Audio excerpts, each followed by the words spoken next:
The University of Guam has served one of their professors with an adverse action after the professor allegedly performed some unwanted sexual advances on two of his students. PNC's Rosel Romanes joins us now with more. Rosel?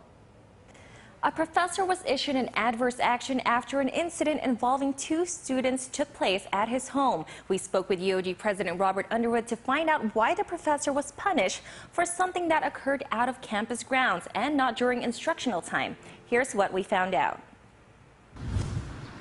The University of Guam is only on their second week of classes this fall semester, but students are already seeing one less psychology professor because apparently this professor was served with an adverse action. UOG President Robert Underwood explains the need for the adverse action. Last year, in 2014, two students came forward and said they were subjected to unwanted sexual advances at an off-campus event. And so we investigated immediately, and we put the professor immediately on administrative leave so he wouldn't have any contact with students. Then we went into a period of time where we investigated it, and we issued an adverse action against him in February of this year. This adverse action was issued to Associate Professor of Psychology Michael Ellert, who was suspended without pay for 3 months. However, although Ellert accepted those terms, he was already on sabbatical leave. Currently, he's on a one-semester sabbatical, which had been approved over a year ago. So he had had a pre-approval for this sabbatical that he's on. So we think, we're assuming that he will return in January of 2016. Did the students have any problems with him maybe coming back to teach?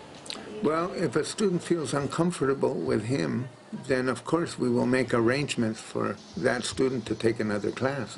We want every student to feel comfortable here and safe and secure. We heard that this incident took place at his home, which is out of the university grounds. What is UOG's policy? Well, in this instance, the adverse action was on the basis that he brought dishonor to the university. So we tell people who work at the university that if you violate the rules and you kind of bring dishonor to the university is free to take adverse action against you, regardless of the fact that it didn't occur on campus. Underwood says the UOG community should not be afraid to report any sort of harassment. Anything involving discrimination or anything involving what could be portrayed as sexual harassment or unwanted sexual advances, we encourage every single student and every faculty member and every staff member to report that. Underwood says one of the two students also filed a report against Ellert with the Guam Police Department. Rosel Romanes, PNC News.